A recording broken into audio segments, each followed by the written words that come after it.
अभी जो मैं आपके सामने हदीस बयान करने जा रहा हूँ उसमें 4 बड़े गुनाहों का जिक्र किया गया है। वैसे तो कबीरे गुनाह और भी हैं, लेकिन इसमें 4 मखसूस गुनाहों का जिक्र किया गया है। और यकीन मानिए इनमें से कुछ गुनाह तो ऐसे भी हैं जो हम अपनी रोजाना की जिंदगी में जरूर करते होंगे। और लास्ट वाला जरूर सुनना, यकीन मानिए ये गुनाह जो है आजकल आम चल रहा है और आपने भी कभी न कभी जरूर किया होगा।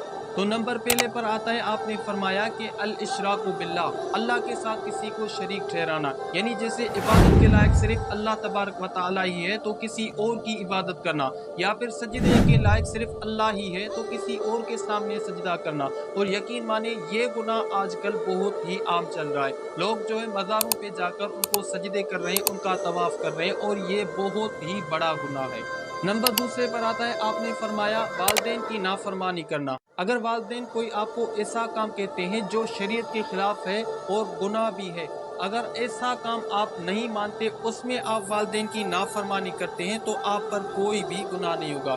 लेकिन ऐसा काम जो शरीयत के खिलाफ भी नहीं है लेकिन फिर भी आप वालिदैन की उसमें नाफरमानी करते हैं, तो यकीन मानिए बहुत ही बड़ा गुनाह कर रहे हैं। नंबर तीसरे पर आता है, आपने फरमाया कत्ल नफ्स, किसी को बेवजह कत्ल करना, और ये भी यकीनन बड़ा गुनाह है, गुनाह कबीरा है। नंबर चौथे पर आता है, आपने फरमाया कि झूठा कसम खाना, और यकीन मानिए ये गुनाह भी आजकल बहुत ही आम चल रहा है। एक तो बात बात पे कसम खाया जाता है जो कि बहुत ही बड़ा गुनाह है, गुनाह कबीरा है, हदीस में इसकी ममानियत की गई है।